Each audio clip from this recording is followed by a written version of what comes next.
Le premier titre donné à l'Église est la maison de Dieu. Mais ici, il nous est nécessaire d'être clair quant à nos termes.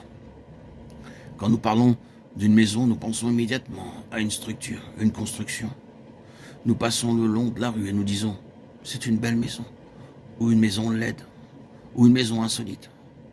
C'est de cette façon que nous utilisons le mot. Il nous est nécessaire de saisir que ce n'est pas là la pleine signification du mot tel qu'il est employé dans l'expression « la maison de Dieu ». Nous serions plus proches de la vérité si nous changions le mot en ensemble de personnes demeurant dans une même maison. Car c'est réellement là la pensée. Ce mot inclut trois idées. Premièrement, la structure, l'édifice de Dieu. Deuxièmement, le contenu de la maison, ce qui s'y trouve. Troisièmement, l'arrangement ou l'ordre de la maison. Comment le contenu est mis en valeur et déployé. La place de chaque chose, la position de chacun, et ainsi de suite.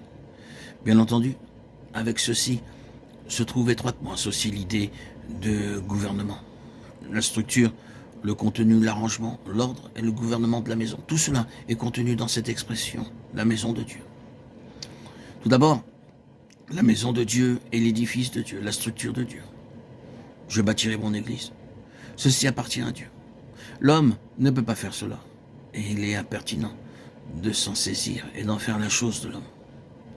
La qualité de propriétaire de cet édifice est uniquement réservée à Dieu lui-même.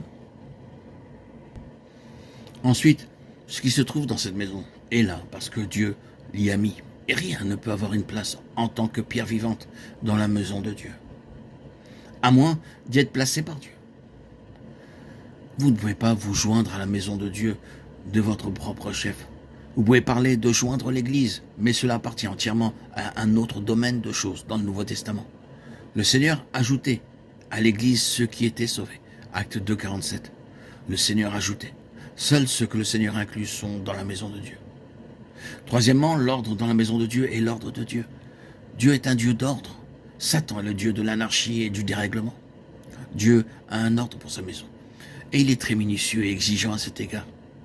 Cela est suffisamment clair par la première lettre aux Colossiens. Si nous ignorons cet ordre-là, si nous le dédaignons, le mettons de côté, ce sera pour notre propre perte, à notre propre détriment. Nous découvrirons que dans nos vies, il y aura de la frustration, de la limitation. Dieu ne mettra pas son sceau sur nous. Le Saint-Esprit, le gardien de l'ordre divin, donc nous entrerons dans cet ordre-là si nous sommes sous le gouvernement du Saint-Esprit. Notre placement dans la maison de Dieu est la prérogative de Dieu par le Saint-Esprit. La place que nous occupons, la fonction que nous remplissons doivent être désignées par Dieu.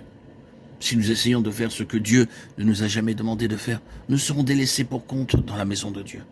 Mais si, sous le gouvernement du Saint-Esprit, nous sommes contents de ce pourquoi le Seigneur nous a introduits dans sa maison, nous serons en repos. Ce sera l'harmonie et non pas la friction. Dieu dirige sa propre maison.